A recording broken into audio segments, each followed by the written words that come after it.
I welcome you all to the module 7 of this course. So, the module 7 will be talking about humanistic perspective and how this perspective can contribute to our understanding of human personality. So, this is the first lecture of this module 7 and overall it is lecture number 14. So, the today's lecture is titled as Humanistic Psychology, Maslow and Personality. So, more specifically we will be focusing on one of the humanistic psychologists. His name is Maslow, and how he proposed his theory, how it contributes to our understanding of human personality.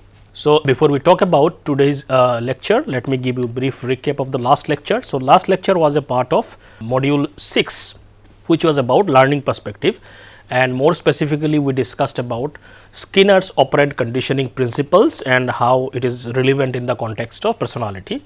So, we discussed various processes associated with operant conditioning. We discussed in detail the concept of reinforcement, punishment, and what are the different schedules of reinforcement and how they shape behavior.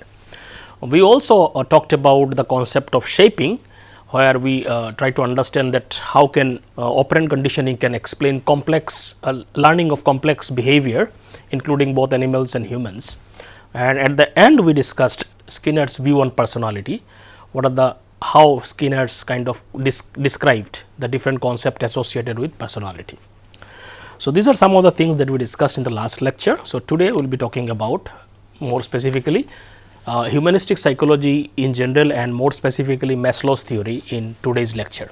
So, we will be focusing on Maslow's need hierarchy model, and we will be also talking about how this need hierarchy model gives us insight about human personality and motivation. We will be talking about the concept of meta needs or B values of self actualization or actualized people. We will also talk about various characteristics of self actualizing individuals, and at the end we will be talking about some criticism of Maslow's theory. So, let us start about today's lecture. So, humanistic psychology, let me give you a brief background of this whole school of thought. So, humanistic psychology basically evolved as a response to some other school of thought, particularly psychoanalysis and behaviorism. So, some psychologists like Carl Rogers and Abraham Maslow, they were not very happy with the way the human behaviors or personality was conceptualized from the perspective of psychoanalysis as well as behaviorism. So, in response to those tradition or those schools of thought, they developed their own school of thought, which they later named as a humanistic psychology. So, in early 20th century American psychology, more specifically the two primary influences were psychoanalytic and learning theory. So, these two are very prominent in the early 20th century, their dominance was very strong. Maslow and Rogers and some other existential psychologists initially who were educated in these traditions, but found them unsatisfactory. They found that these schools of thought had many problems, and consequently they developed alternative approaches inspired by European existential philosophies, particularly the works of Nietzsche, Kierkegaard and Paul Sartre. And so, they were more influenced by some of the existential philosophers and their viewpoint in terms of understanding human behavior. And so, therefore, humanistic psychology is also called as third force in psychology. It is simply because the first force here considered as a psychoanalysis, second is behaviorism, and because it evolved as a response to these two traditions, it is also called as third force in psychology. So, basically this whole idea or this school of thought were basically evolved by addressing some of the problems with these two schools of thought, psychoanalysis and behaviorism. So, some of the main characteristics of humanistic psychology we will be discussing here. What are the main principles on which humanistic psychology is based on? One is that it emphasizes personal growth. Humanistic psychology is very positive in terms of its approach in understanding, addressing lot of positive human dimensions of behavior. If you look at other schools of thought like psychoanalysis, which was mostly focusing on dark unconscious forces that influences human behavior, focusing more on negative aspects of human behavior, unconscious forces, aggression, sexual impulses and so on. Behaviorism on the other hand were mostly focusing on, they are very neutral approach, they were not taking any perspective on human behavior. They are saying human behavior is just product of environmental influences. But humanistic psychology said in all these approaches we are not focusing on many positive aspects of human behavior, many positive dimensions of human behavior, which includes like the human beings are naturally drawn towards or motivated towards growth and self actualization. So, one of the main emphasis of humanistic psychology is that they emphasize a lot on personal growth. Human beings are motivated by need to grow and develop positively. So, all human beings has a tendency to grow in their life, whether that growth happens or not is a different story, but this basic motivation is within all of us. So, that is one of the basic principle of humanistic psychology. So, inherently all human beings are positive if everything goes well, in contrast to Freud views where inherently he proposed that human beings are governed by unconscious dark forces. So, he said by nature, by general tendency, human being will be influenced by those forces. So, that is more conceptualized in terms of negativity. So, humanistic psychology said in that perspective we are not looking at many positive dimensions on the growth orientation of human beings. So, that is one emphasis on growth of personality, personal growth. So, that is one important aspect of humanistic psychology. Second is that humanistic psychology focus on here and now. So, individuals are encouraged to focus on the present rather than the past. While the past shapes person, individuals are viewed as capable of changing. People are encouraged to savor the moment without excessive concern for the past and future. So, according to humanistic psychology, focus should be given on the present situation or the present moment, because that is the only reality. Past has gone, obviously past has its influences, but that influences we can always change. Future is no longer, it is still not present, it is still an imagination. So, the only reality that we all have is this present moment. So, the focus should be on this moment in terms of what is needed in this moment. So, that is something the more productive in terms of focusing one's energy in the present moment. The next characteristics of humanistic psychology is that it emphasizes on personal responsibility. Human beings have a free will and choices and are responsible for those choices. So, when we say we have free will, by definition when you have free will you are also responsible for those choices. If human beings do not have free will, then there is no responsibility, because if you are forced to do something, that means you are not responsible. So, the concept of free will is always associated with the concept of responsibility, because the moment you choose to do something, so that is out of your free will you decide to do some actions, then all the consequences of that actions are your responsibility, because you decided, consciously chose to do those actions.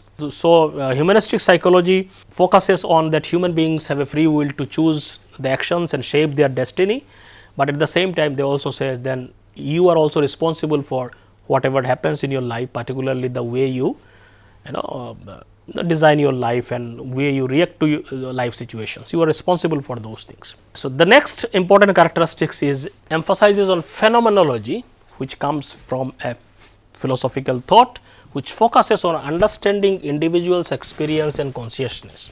So, phenomenology focuses on the subjective experiences of the human being, how an individual experiences life and in terms of their consciousness, so that is very important, So, the focus is more on experiences subjectively, how an individual views the world is focused in phenomenology. It stresses the uniqueness of each individuals and their experiences. When we talk about phenomenology, we are more interested into how each individuals experiences their life, and so the focus is very individualistic, very case study oriented. So, individuals are considered expert on themselves, because they are the one who are experiencing their life. So, they are the best judge in terms of understanding and explaining their life experiences. Humanistics therapists help client understand their problems rather than providing solution. Another main important characteristics of humanistic psychology is that a lot of therapies that evolved out of humanistic psychology, their focus is more on understanding the problems rather than all the time directing people towards solutions and other things. So, because if a client or if a patient understand what is the source of their problem, lot of solutions could come automatically. So, they provided atmospheres of understanding, and so that client can understand what is their problem, and they just support them in terms of finding solutions. We will be focusing more on therapies when we discuss Rogers theory in the next lecture. So, these are some of the characteristics of humanistic psychology, as we can understand from those characteristics that humanistic psychology has a very positive orientation towards human nature and behavior. So, they focus on the positive dimensions of human behavior, which is a reality that human beings are not just about all the negative aspects, there are positive dimensions to it, and no other theories have really focused on that. So, the humanistic psychologies are really looking into those positive dimensions. How can you understand them? How can you facilitate those positive dimensions? So, among humanistic psychologists, two main proponents or theorists who are kind of very celebrated names among humanistic psychologists. One is Abraham Maslow and another is Carl Rogers, and we will be focusing basically on their theories. In today's lecture, we will be focusing on Maslow's theory, and the next lecture will be on Carl Rogers' theory. So, let us see what are the views of Maslow on understanding human behavior, and more specifically he focused on human motivation and how human beings are their behavior is guided by the different needs that they have. So, Maslow focused a lot on human motivation, and he had some of the assumptions about human motivation. So, these are some of the assumptions that he had about human motivation. Number one is that Maslow had a holistic approach to motivation, that is the whole person and not the part of the person is motivated. So, when Maslow talks about motivation, he is talking about a whole person is motivated, not partially one aspect of person is motivated, other aspect is not motivated. So, the Maslow's approach is very holistic in terms of motivation, where it focuses on motivation in a holistic sense. Second characteristics of motivation when Maslow talks about is that motivation is a very complex thing, especially when we talk about motivation of human beings, because a behavior may arise from several separate motives. Sometimes when a person does a behavior, there can be several motivations that are working towards shaping that particular behavior. For example, motivation for sexual union may arise from several other motives like need for dominance, love, self-esteem, companionship, etc. So, the one act, but there can be many motivations behind it which could shape those acts, and what are the motives behind. So, all these factors could kind of play an important role in those in a particular action. So, in that sense it is sometimes motivation could be very complex. Third characteristics is the people are continually motivated by different needs, which changes as each need is satisfied. So, people are motivated by diverse needs. So, we are not motivated by one thing all the time. Sometimes we are motivated by one particular need, another time it is motivated by another need. So, we are motivated by diverse needs, different needs, and this needs keeps changing, and as we satisfy one need, then it is no longer a motivator, then we shift to other needs. For instance, once hunger is elevated, once hunger is gone, individuals pursue other needs like safety, friendship and so on. So, once one need is satisfied, people jump to other needs and so on. The fourth characteristics of motivation according to Maslow is that Maslow maintained that these needs can be arranged in a hierarchy, with each level need to be satisfied before higher needs become prominent. So, Maslow is known for proposing a hierarchy of needs. So, he said all the needs are not of the same level. So, there are different hierarchy. One is at the base, another is at the top of it, another is at the top of it, and there is at the topmost need. So, there is a hierarchy of needs by which we all are motivated, or which we try to fulfill those needs. So, his theory is basically the theory of need hierarchy. So, what are those need hierarchy? So, the Maslow proposed a kind of triangular or pyramidal structure of human need. So, Maslow said there are 5 innate needs that direct human behavior. So, these are the needs that we all have, these are like universal. and these needs direct our behavior, and they are arranged in a hierarchy. That means, so there is a foundational need, then there on top of that one need, another is on top of that, like this. So, and it is arranged in a kind of pyramidal or triangular structure, with the idea that the basic base level need is kind of more fundamental, and it is more important, and highest number of people are working in that need. As we go on the top, the less and less numbers are working in that need. So, in that sense it is arranged in a triangular or hierarchical structure. So, what are these 5 needs? So, at the base level need is physiological needs. So, we will be discussing each of these needs one by one. So, physiological needs are basically those needs which are associated with the bodily needs, like food, for like hunger, thirst and so on. Then comes safety needs, which is about the safety concern that we all have, need to make our life safe and secure. Then comes love and belongingness needs, the need to be love and belong to a community or make friends, family and so on. Then esteem needs, the need to feel oneself worthy, self esteem. So, that is also very important need that guides lot of human behavior. And at the top is self actualization, which is about when we work towards personal growth and we want to actualize our all the hidden potentials, then we are at the level of self actualization. So, we will be talking about each of these needs in more detail, but these are the 5 needs that are according to Maslow are innate needs, which are arranged in a hierarchical structure, in the sense that we first try to fulfill the basic need which are at the bottom level, then we progress to the upper level needs. So, Maslow proposed this hierarchy of 5 needs which directs human behavior. These needs are very instinctual kind of needs, like all human beings have these needs, and also had a hereditary basis, but are satisfied through learned behaviors.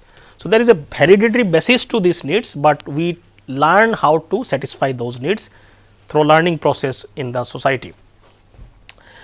This hierarchy is structured with the strongest need at the bottom and the weakest at the top. So, physiological needs will be the strongest need, most potent need, and that is why everybody will try to fulfill that. So, that is why it is at the bottom level need and it has a higher surface area. So, every human being will have to fulfill this physiological need, because these are basic need. Other needs are less important in terms of survival, but they are important in other dimensions. Now, these lower needs, we will first talk about some of the characteristics of overall need, then we will be talking about specific needs. So, this lower need must be first partially satisfied, at least to some extent these needs should be fulfilled before higher needs are addressed. According to Maslow, first we try to fulfill lower needs, once lower needs are fulfilled, then we move to the higher ones. At least it should be partially satisfied, if not fully satisfied. In fact, some needs cannot be fully satisfied, only partially we can satisfy them. So, typically only one need dominates at a time, depending on which other needs have been satisfied. So, human beings sometimes, most of the time we have one dominant need, and then once it is fulfilled we go to the other needs, depending on which other needs are fulfilled. One needs will be dominant in a particular time, and that will determine and motivate our behavior. Successful individuals whose lower needs are met are often motivated by esteem or self actualization. So, people whose lower needs are met, they are the ones who are more likely to pursue higher needs like self esteem needs or self actualization need. However, this hierarchy can sometimes shift also. For example, during economic recession, basic needs like paying the mortgage may become more urgent than the social or esteem needs. Now, these needs sometimes can also regress back in a sense. During certain in general your life was comfortable and you had everything in place, but let us say economic recession come and you have a problem with your job, then again your needs may shift towards more safety needs. From higher needs you may shift back to focusing on the safety needs. So, it is possible sometimes that this hierarchy can shift sometimes in the life of a person. Some of the other characteristics of these needs are that is strength and priority. Lower needs in Maslow hierarchy are stronger, as we already discussed. Lower needs are more stronger and more potent and have higher priority than higher needs, because lower needs are more related to survival. So, they are more stronger and potent as compared to the higher needs. So, there is an developmental emergence also. Higher needs emerge later in life. Physiological and safety needs are present even in an infancy. Belongingness and esteem needs arise in adolescence, and the need for self actualization typically emerges in midlife. So, this needs also kind of, they are not present simultaneously in every stages of life. Mostly they kind of start with physiological needs in the infancy, then adolescence it becomes love and belongingness, esteem needs, they become more prominent in adolescence.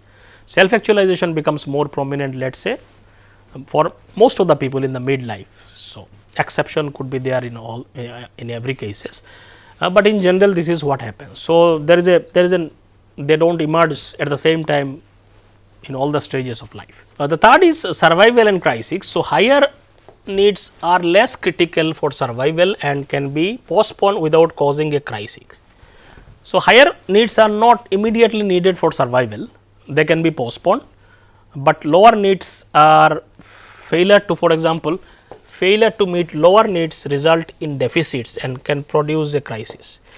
Lower needs like physiological needs and safety needs, if you are not able to fulfill, then they will create a crisis in your life, and it can endanger your survival.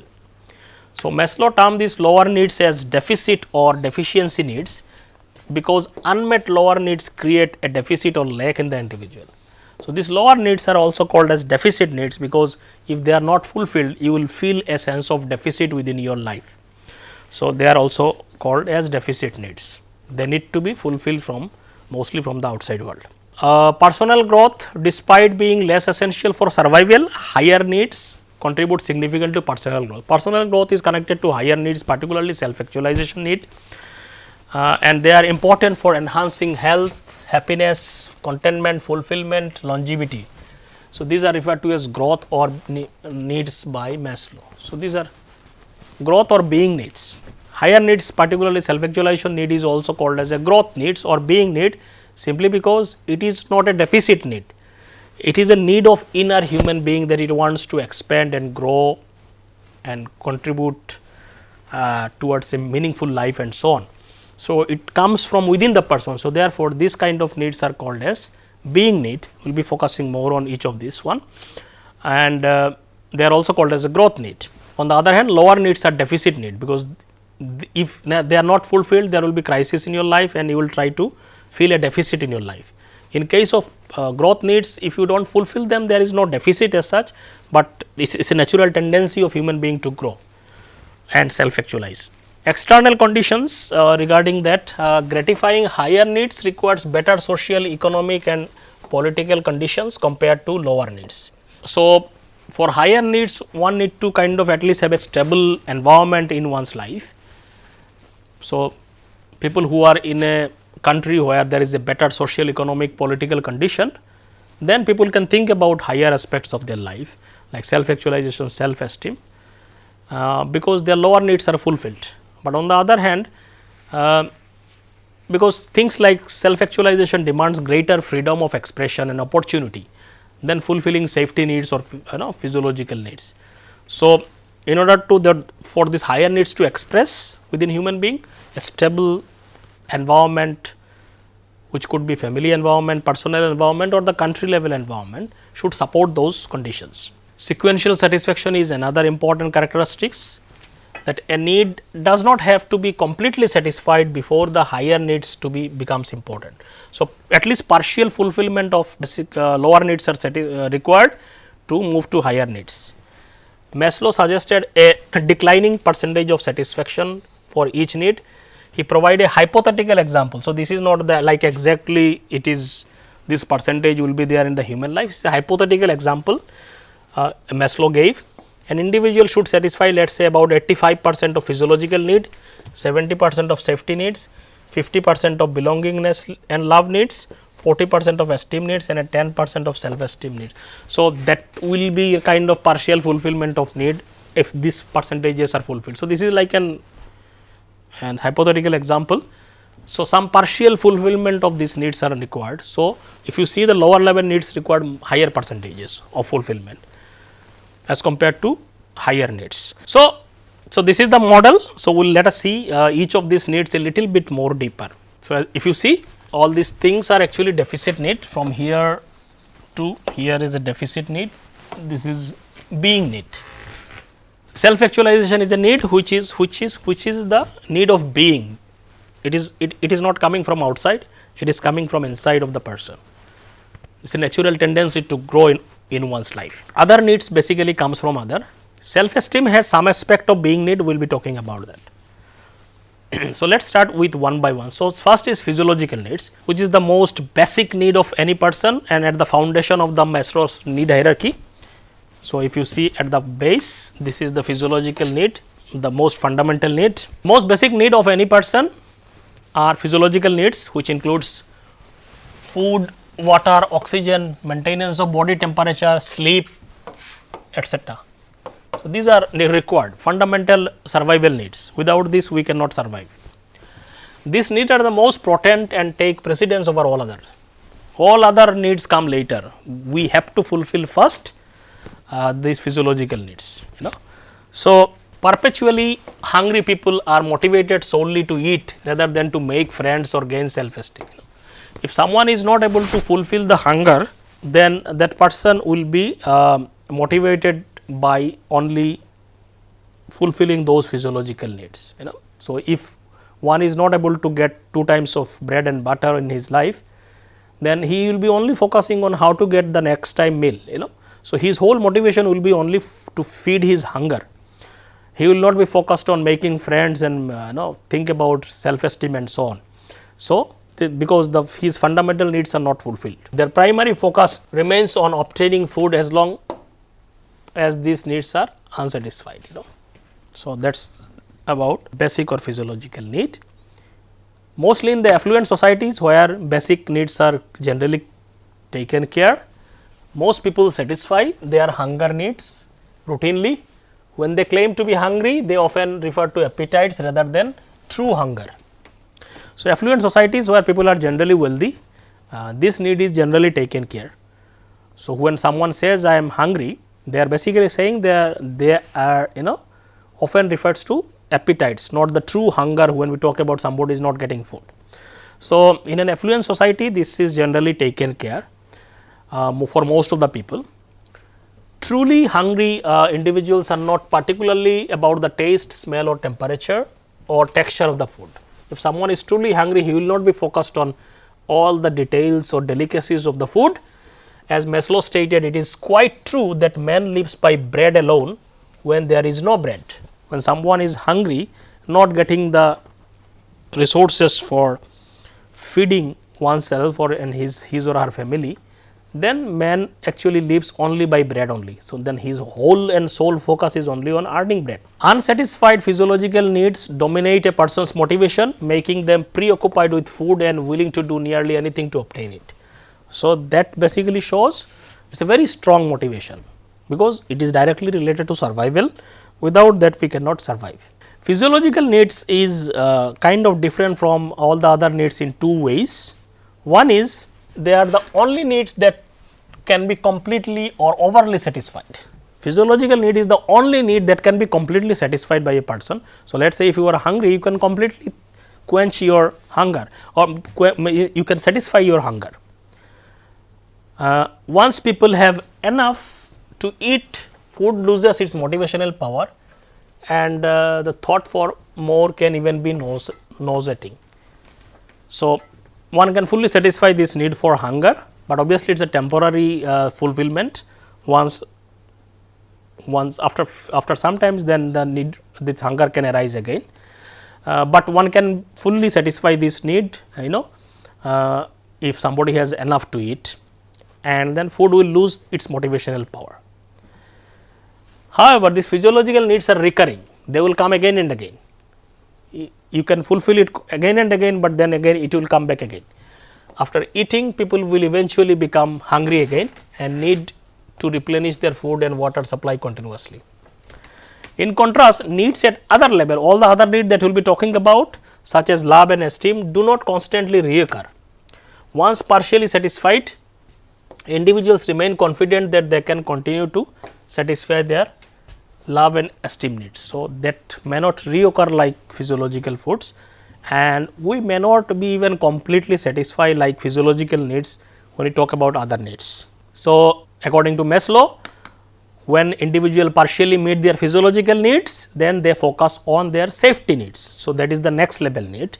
So, Maslow idea is that at least partially physiological needs should be fulfilled in order to consider about safety needs. So, safety needs consist things like physical security, stability in life, dependency is basically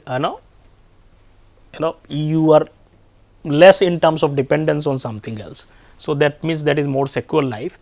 Protection in life, freedom from threats like war, terrorism, illness, fear, anxiety, danger, chaos and natural disaster. All these things can come under safety needs. So, whatever we do to protect our life and family, so that will come under safety needs. It may include things like whatever insurance we do for our life insurance or term insurance that people do, these are all related to safety needs only. Safety needs also include the need for law, order and structure in one's life. So, we all try to make our life more structured, more orderly. This comes from this safety needs. It can come from very basics of making a house for protection of yourself to making law, order and structure. Everything can come under safety needs. Unlike physiological needs, safety needs cannot be fully satisfied. You can never be 100% sure that my life is fully safety, because the very nature of human life is like this. Life can become, one can become insecure at any moment in one's life. It cannot be completely, you cannot have a complete protection of your life from various threats like fires, flood, harmful action by other is impossible. You cannot fully protect yourself. One life may be more secure as compared to others, but one cannot have a fully secured life, because the very design of life is that it is very uncertain. In non-war societies, mostly healthy adults typically satisfy their safety needs to some extent, rendering these needs less significant. So, if in a society or in a country where there is a stability, there is a good law and order, typically people partially satisfy these safety needs. Children are more motivated by safety needs due to threats such as darkness, animals, strangers and parental punishment. Children, if you see, they are very strongly motivated by safety needs because they are afraid of lot of things which we are not afraid when we become adult. Some adults also feel unsafe because of irrational fears from childhood, behaving as if they fear parental punishment. These individuals expend more energy trying to fulfill safety needs, and if unsuccessful, experience what Maslow termed as basic anxiety. So, as an individual also sometimes adult individual can also, sometimes we all have many irrational fears about many aspects of our life, which could also kind of make those people more vulnerable and seek safety needs more as compared to other people. The next need is called love and belongingness needs. So, once somebody partially fulfills physiological and safety needs, then the third level needs, individuals becomes more motivated by love and belongingness needs. Now, these needs include the desire for friendship, a mate, a children and the need to belong to a group such as family, clubs, neighborhoods, nations, etc. Love and belongingness also encompasses aspects of sexuality, human contact, and the need to give and receive love. So, whatever we do, so as a human beings we call ourselves a social animal, So, we are constantly also motivated by seeking company of other people. We want to belong to a group of individuals, we want to belong to a family, we want to belong to a community, we all want to belong to a nation. So, we have this basic need, very strong need, and which propels us to form friendships, companions with other people, other groups of peoples and so on. So, this is the basic motivation because of which the social bonding happens, and human life becomes typically the social life that we see in human life is because of this need, expression of this need. So, once physiological and safety needs are taken care to some extent, people become more motivated by this need. So, according to Maslow, there can be 3 categories in these groups, 3 types of people in this particular in the case of love and belongingness needs. The people who have had their love and belongingness needs adequately satisfied. So, if people, in the case of people who are this need is very generally strongly satisfied from early on, do not panic when denied love. So, if they get this need is satisfied to a sufficiently in their early life, then generally these people do not get panic when somebody denied love in case of expression. They are confident in their acceptance by those important in them, and rejection by others do not devastate them. So, they have a very secure sense of relationship with other people, because this need is satisfied to a large extent from their early childhood. So, they do not get devastated by rejection of somebody, or or in terms of they are a little bit more confident in their acceptance of those important people around them because of their past experiences of the life. So, more healthy in terms of relationship, it gets expressed in terms of better healthy relationship. Another group may include those who never experience love and belongingness, people because of certain reason in their, let us say, childhood, rendering them incapable of giving love. So, because they have not received love, such people generally are not able to give love also, because they have not experienced that sense of receiving love. These individuals, having seldom or never experienced affection, often learn to devalue love and accept its absence. So, because of that experiences, they may not be able to form healthy relationship with other people, and that because of that personal experiences of not getting love from the childhood, or that need was not at all satisfied. Or let us say childhood, certain child are not completely neglected, or they did not get the parental love and whatever reasons, such people generally they find it difficult to form healthy relationship in their adulthood, because in order to give love, one has to also receive love in terms of understanding that the importance of it. The third category consists of people who have received love and belongingness only in small amounts, not adequately. Having only had a taste of love and belongingness, these individuals are strongly motivated to seek it. So, because they received, not complete absence was there, but they were also not a sufficient fulfillment of this need, such individuals very actively seek love and belongingness needs. Essentially, those who have received only a little love have stronger needs for affection and acceptance compared to those who have received either a healthy amount or no amount. So, in terms of seeking, these people will be much more actively seeking love and belongingness, because they have received little bit of it, not adequate, and in a sense, so they received little bit of it, so they will seek more and more. In terms of their behavior, this can be expressed like that. So, there can be different types of people in terms of to what extent this need is fulfilled. Children require love for psychological growth, and their attempts to satisfy these needs are usually straightforward. So, in case of children, it is very straightforward. They seek love from their parents and the people around them, very straightforward. When they need it. They will just express that they want to get support, or kind of let us say kiss from their parents and so on. So, it is a very straightforward expression. Adults also need love, but their generally ways of obtaining it can become more complex and more symbolic, sometimes self-defeating also. Some adults may pretend to be aloof or adopt a cynical, cold demeanor, giving the impression of self-sufficiency. So, they may express as if they do not need somebody's love. Some adults may be like this, while actually they have a very strong need for acceptance and love, because they need very strong need for love and acceptance, but they may sometimes behave very opposite to that, as if they are fully self-sufficient. Others who have largely unsatisfactory love needs might openly seek love, but undermine their success by trying too hard.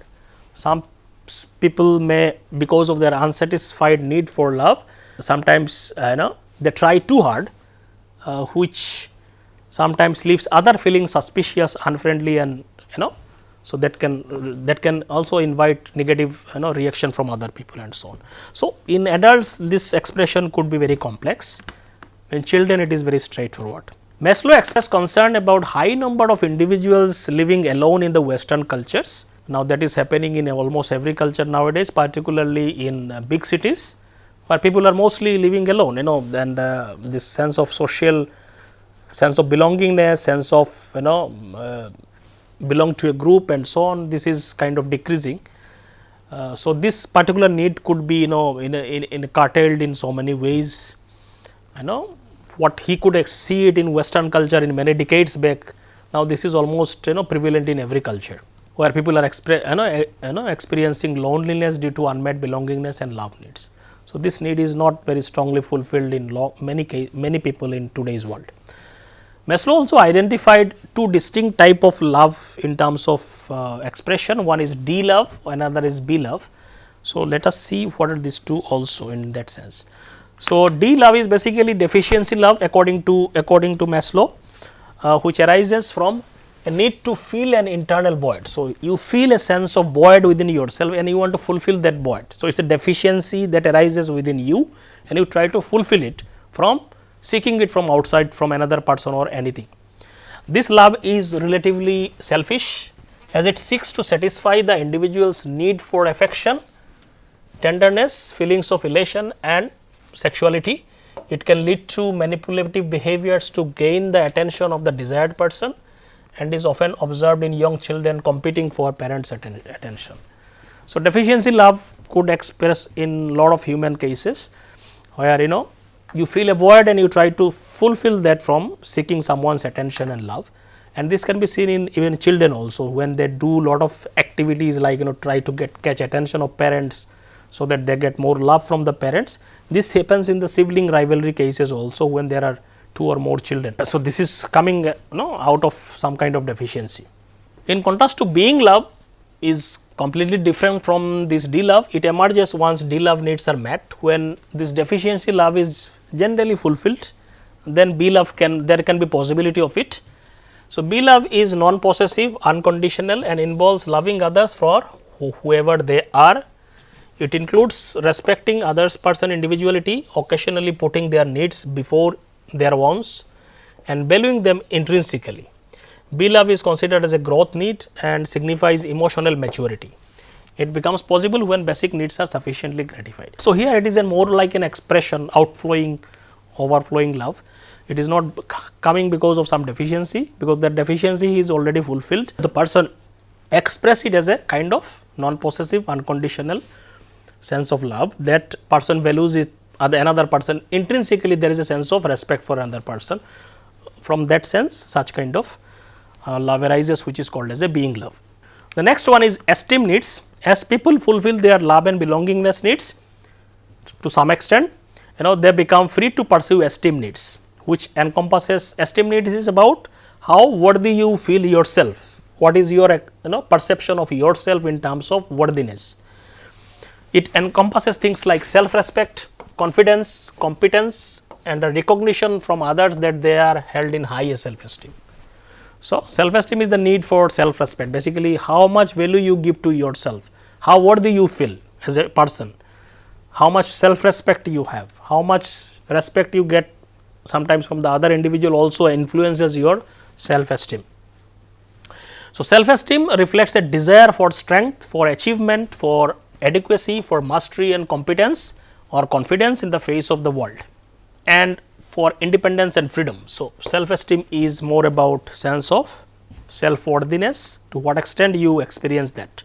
So, once try to fulfill this need by doing lot of things, from successes, from whatever work they do, whatever they feel like doing, so many ways one can increase their sense of esteem needs. So, there can be two levels of esteem need.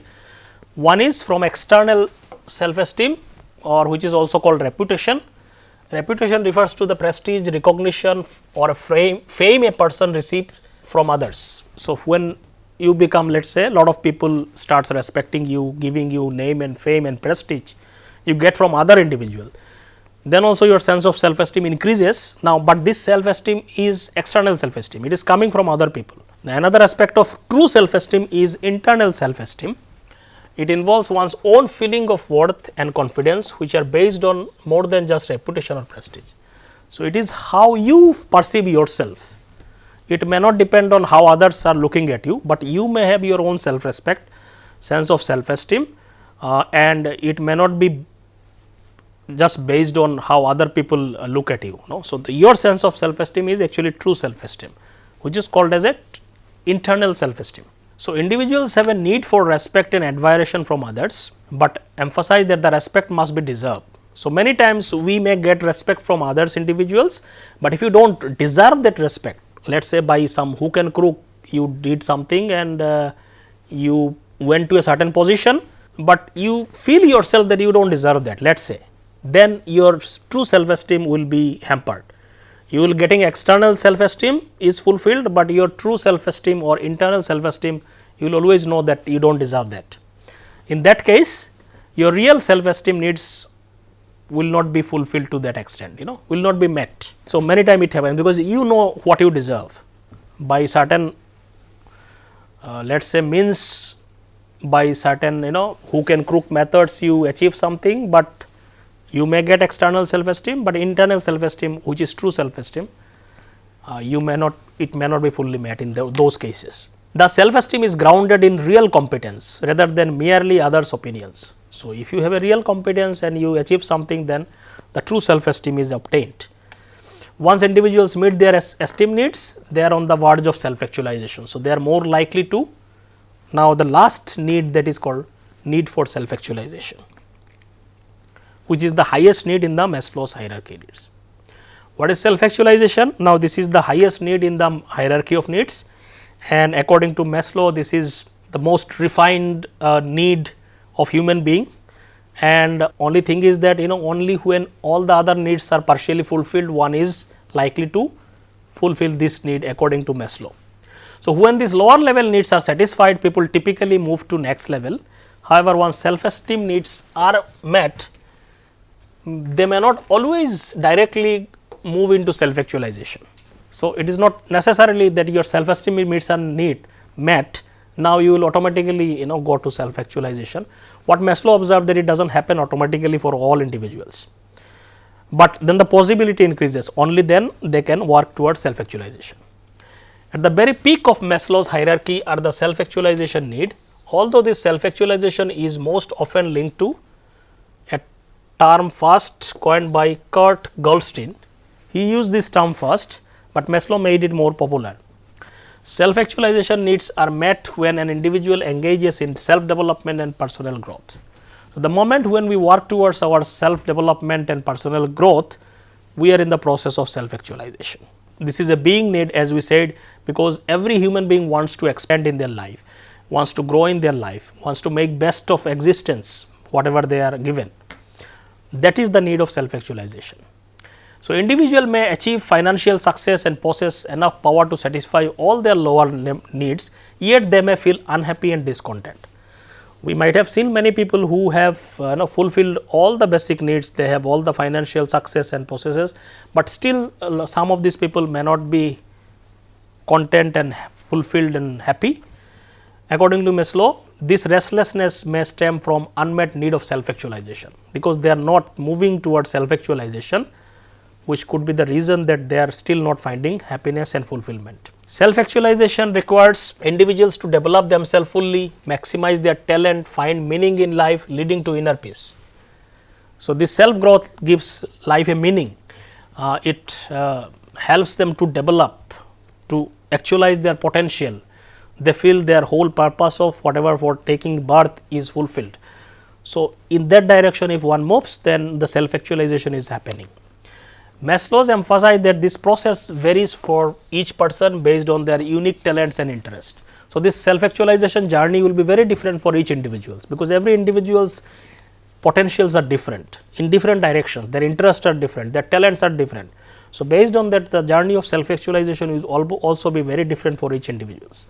So, it is a growth need that emerges only after basic needs are fulfilled. So, Maslow notes that this self actualization typically becomes prominent in older individuals. So, mostly because lot of time our time is passed in fulfilling lot of our needs. So, generally this need become more prominent in later part of our life, maybe somewhere midlife, and we become little older, then these needs kind of start expressing. So, Maslow said some of the statements about self actualization. What Maslow said about self actualization, he said, what a man can be, he must be. Maslow explained referring to the need for self actualization.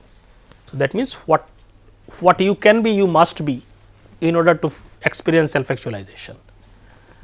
He also says it may be loosely described as the full use and exploitation of talents, capabilities, potentialities, etc. Such people seem to be fulfilled in themselves and to be doing the best what they are capable of doing. So, it is the fullest exploitation of one's capabilities, talents and potentials. So, that is what his growth is all about, and that is what his self actualization is all about. So, self actualization is not a static end that you can say now I have fully self actualized. It is an ongoing process, people can refine it more and more. Maslow also said a musician must make music, an artist must paint, a poet must write, if he is to be ultimately at peace with himself. So, that is, if somebody is a musician, that is his or her inner potential, then he must work in those direction. Similarly, an artist must paint, a poet must write in order to be at peace with oneself. It does not mean if that person does other thing, they will not be able to do it. They can do at any number of things, but if their inner potential or inner expression is towards these dimensions, they should follow that in order to feel peace with themselves. What a man can be, he must be. This need is called as self actualization. This tendency might be phrased as the desire to become more and more what one is, to become everything that one is capable of becoming. So, that is the gist of self actualization. So, according to Maslow, self actualization need is a growth or being need, because it comes from inside. It is not a deficit need that one need to fulfill from outside and feel that there is a lack is fulfilled. It is an expression from inside out. All the other needs are deficit needs, all the lower needs arises from the lack or deficit and it is fulfilled from the environment, but self actualization need is very different. People with self actualization needs are more concerned with their growth and less concerned with the opinions of others.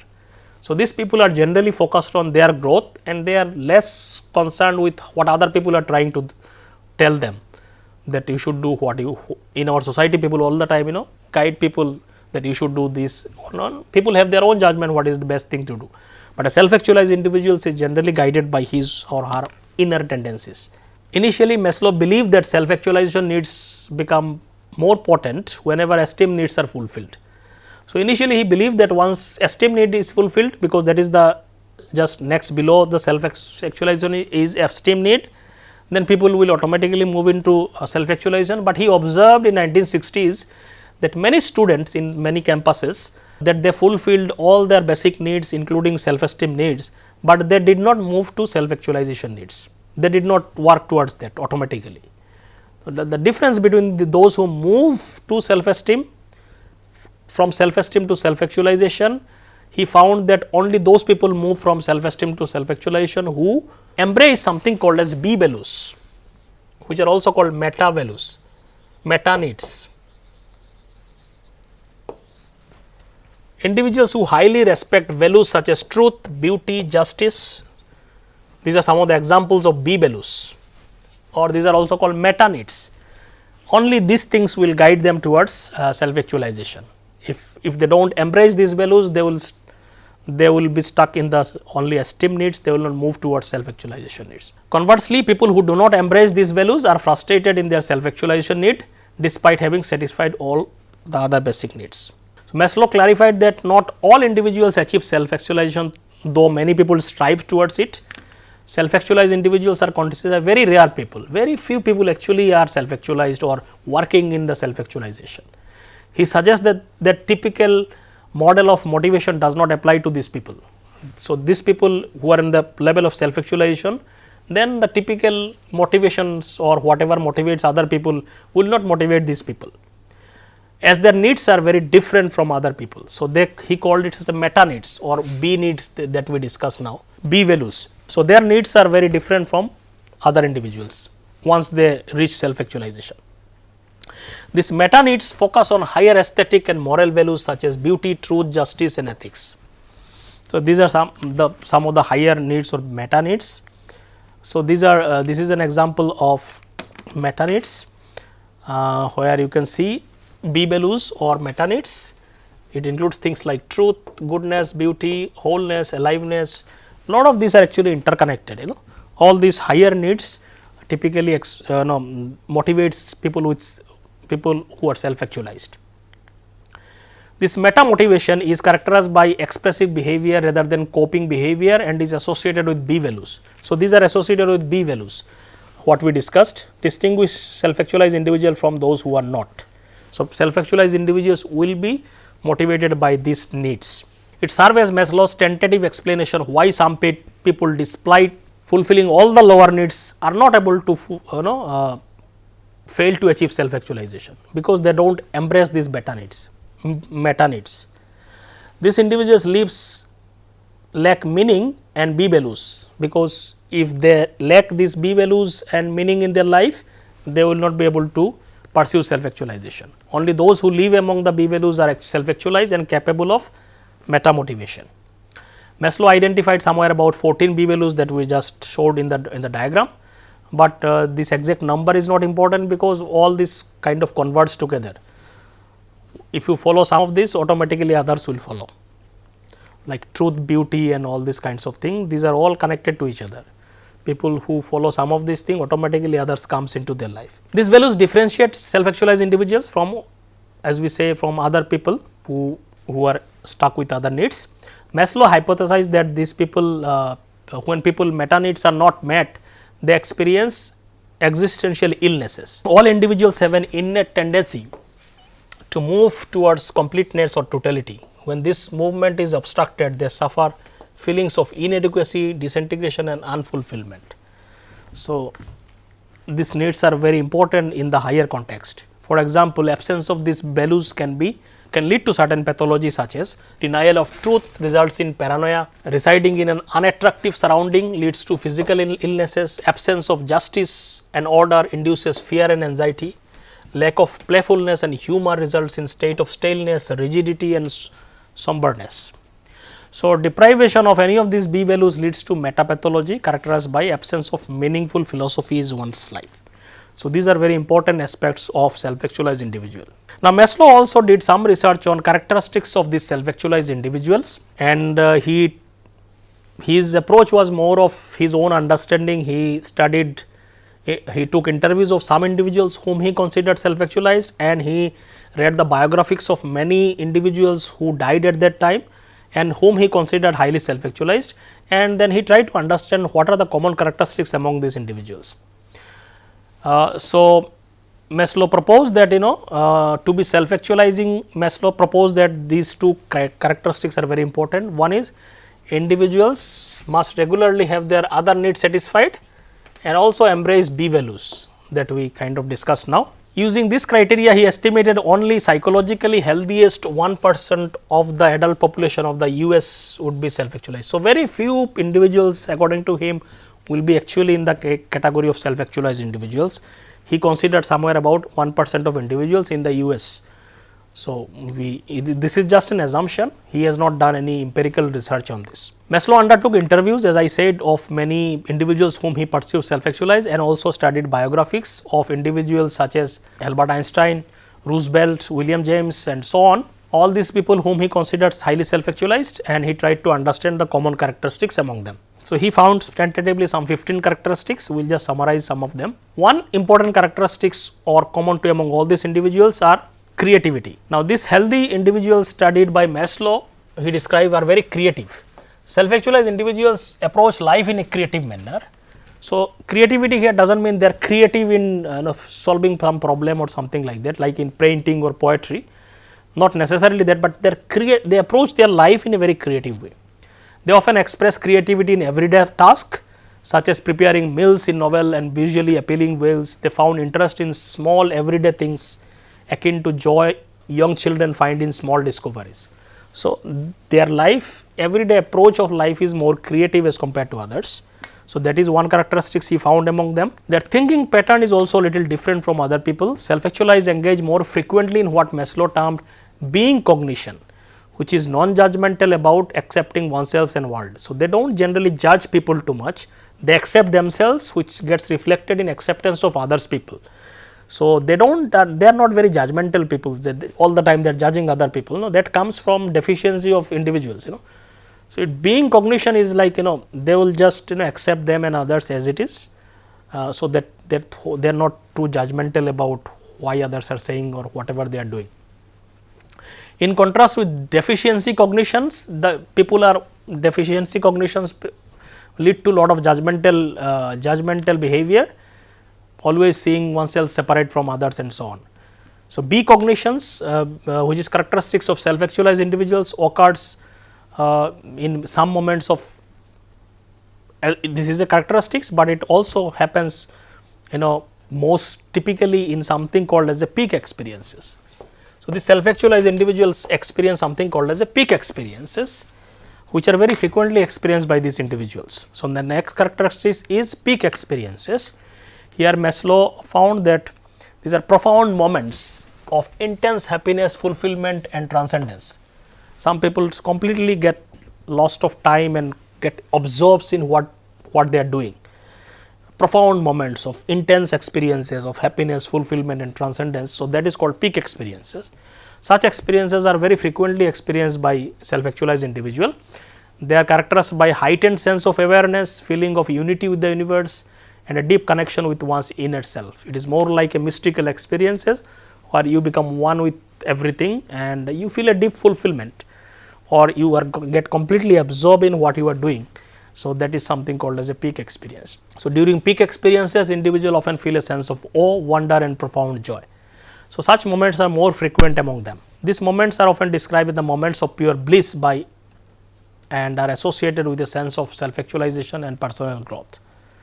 Maslow believed that self-actualizing individuals experience peak experiences more frequently than others. This is what he found from his studies of biographies.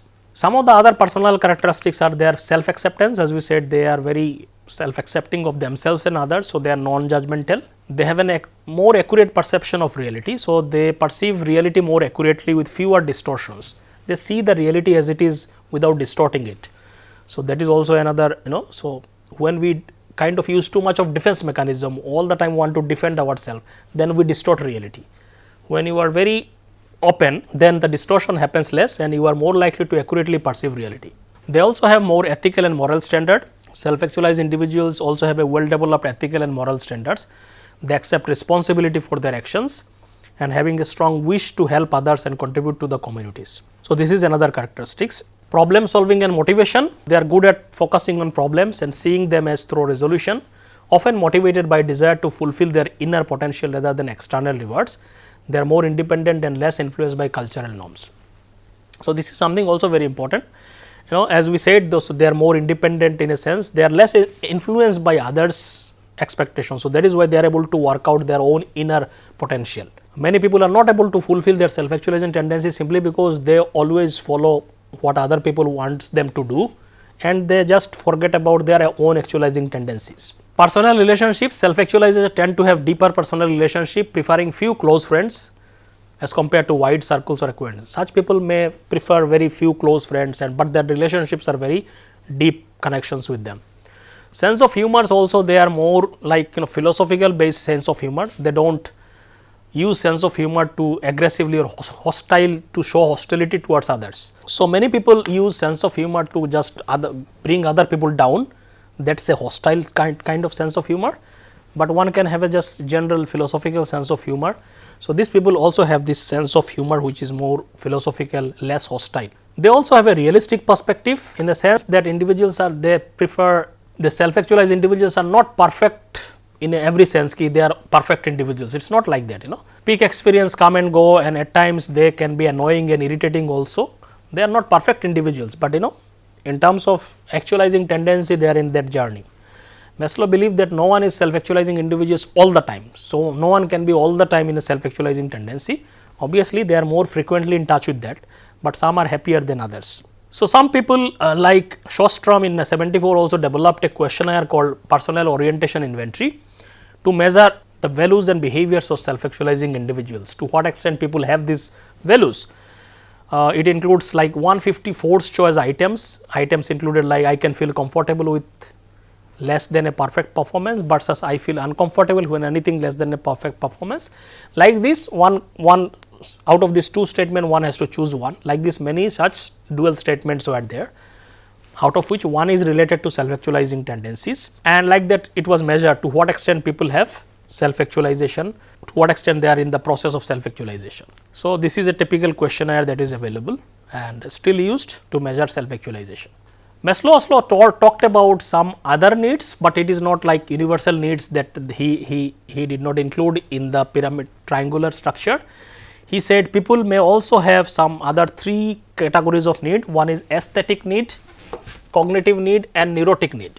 The satisfaction of aesthetic and cognitive needs aligns with psychological health, whereas deprivation of this need can result to pathology. So, these two are similar to some other needs that we discussed, but they may not be so universal. In a sense, he did not include them in that list, but they are also important. If they are fulfilled, they may lead to more psychological health and well-being, and if deprived may lead to pathology and so on. Neurotic need on the other hand is whether it is fulfilled or whether it is not fulfilled. In any case, this is a problematic need. If it is there, regardless of whether it is satisfied, it leads to pathology. Now, this aesthetic need is some people, it may not be universal in sense, some people are motivated by aesthetic needs. So, it is not an universal thing. At least some people in every culture seems to be motivated by the need for beauty and aesthetically pleasing experiences. So, some people are always motivated by beauty and some people are artistic quality and those things are there, but this may not be a universal thing. From the days of cave dwellers down to the present time, some people have always produced work of arts, and these are the people who are having high on the aesthetic needs. People with strong aesthetic needs desire beautiful and orderly surroundings, and when these needs are not met, they become sick in the same way as they become sick when their other needs are not satisfied. So, this is a need which can be additionally influence some individuals. So, these people prefer beauty over ugliness and they may become physically and spiritually ill when they are forced to live in a disorderly environment. So, this is a very specific need. Cognitive need on the other hand is people have desire to know, solve mysteries, understand and to be curious. So, that curiosity, out of curiosity comes cognitive needs. Most of the people have this need, and it is important even in fulfillment of all the other needs that we talk about. When cognitive needs are blocked, all the other needs of Maslow's hierarchy are threatened. That is, knowledge is necessary to satisfy all the other needs. If you do not know how to fulfill other needs, you will not be able to fulfill all the other needs like physiological needs, safety needs, love and belonging needs. For every needs to satisfy, you need knowledge of how to satisfy them. People can gratify their physiological needs if they know how to secure food. We also need knowledge about them. To satisfy safety needs, we need to know how to build shelter and so on, like this. So, cognitive need is something very fundamental. Maslow believed that healthy people desire to know more, to theorize or to test hypotheses, to discover mysteries or to find out something, how something works, just for satisfaction of knowledge. So, there is a sense of curiosity in lot of individuals, most of the individuals.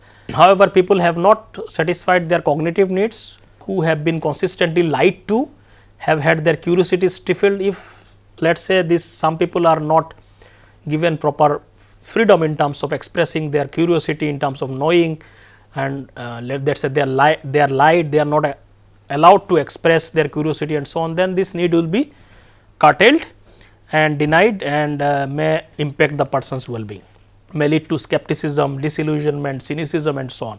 Neurotic need is not like any other needs. Satisfaction of other needs are important for well-being, but in this case whether neurotic need is satisfied or not satisfied, in both the cases it is non-productive and problematic. So, it perpetuates an unhealthy style of life and have no value in striving for self-actualization. So, neurotic need basically is a reactive need, that is serve as a compensation for unsatisfied basic needs. For example, a person who does not satisfy safety needs may develop a strong desire to hoard money or property. this hoarding drives this neurotic need that leads to pathology in some. So, this neurotic need is an obsessive need, it is a reaction towards something is not fulfilled. So, you become very obsessed with that. So, that is a neurotic need. So, whether you fulfill that need or whether you do not fulfill that needs, it's an unproductive thing.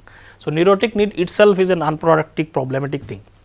So, neurotic person may be able to establish a close relationship with another person, but the relationship may be neurotic, symbiotic, one that leads to pathological relationship rather than genuine love. So, because the need is not based on unfulfilled need, so the person will not be able to fully show healthy expression in terms of behavior in a relationship.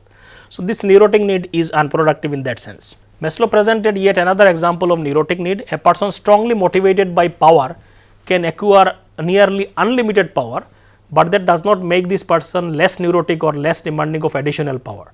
He may have an unlimited power, but still the person will seek more power and more power, because he will never stop there. So, that is the characteristics of neurotic need. You keep hoarding it more and more, you never stop there, and even if to some extent it is fulfilled, it does not satisfy you. So, it is coming from a inherent deficit and those kind of thing. So, it makes little difference or ultimately healthy whether a neurotic need is gratified or not. So, in that sense it is very different need. Now, at the end we will talk about some of the criticism of Maslow's theory. So, one of the criticism of Maslow's theory is that there is a limited empirical evidence. Most of the concepts that he discussed are based on his observations, most of his are based on some of the observations and the readings that he did from his knowledge. Critics argue that Maslow's theory lacks strong empirical evidence to support this hierarchical structure that he talked about, but it has an intuitive sense that it makes sense in many cases. Theory heavily relies on subjective observation and case studies, which also limits its generalization. So, this is one characteristic. Second is, Maslow very rigidly talked about this hierarchy, that you have to fulfill the basic need first and then you have to go to the next. Once you partially fulfill that need, then you can move to the next need. So, he was very rigid in that hierarchy. Many critics argue that in real life this may not be the case. Such a rigid and linear structure may not be followed by a lot of people in the real world, suggesting that individual that all the time need not satisfy lower need to move to a higher need. In this direction, another theory was given by Clayton Alderfer. He kind of redeveloped or reorganized the Maslow's theory and he called it as ERG model, just to address this rigidity, that it is not in real life, this rigidity may not be visible in all the cases.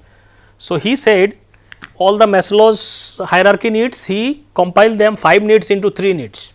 So, he said this safety needs and physiological needs are combined together to form existence, need of existence. This will come under existence, safety needs and physiological needs. Love and belongingness and esteem need comes under relatedness, self actualization comes under growth needs. So, he said that is why it is called ERG model, ERG, existence, relatedness and growth. So, he 5 level he made them into 3 levels, and he said that individuals can focus on more than one need at a time. It is not necessarily you have to fulfill one need and then go to the next need and so on. He said individuals in the real life many times they focus on more than one need at a time. For instance, a person can work on the growth needs even if the existent needs are not fully satisfied. So, even if we can see examples in the life of people where the basic physiological needs or safety needs is not fulfilled, but that person is working in self actualization needs. It is possible. There are many people who are highly self actualized or working towards highly self actualized individual, but their basic safety needs were not there. They never had a proper home, or even they did not know how to fulfill the next meal and so on. So, it is possible in the real life people can work in multiple needs at the same time, and this rigidity may not be followed all the time. The ERG theory also introduced the frustration regression principle, which suggests that if an individual is frustrated in their attempt to satisfy higher level growth needs, they may regress back focusing on lower level needs. So, if they are not able to fulfill higher needs, they may regress back to the lower needs, so that regression can also happen. So, this is also another problem that is addressed by this theory, that in real life this strict rigidity may not be followed in all the cases. People can work simultaneously also in many needs. So, these are some of the criticism, but if you see in large population, a lot of these ideas of Maslow makes more intuitive sense that it is that at least he provided the importance of different needs that guides our behavior.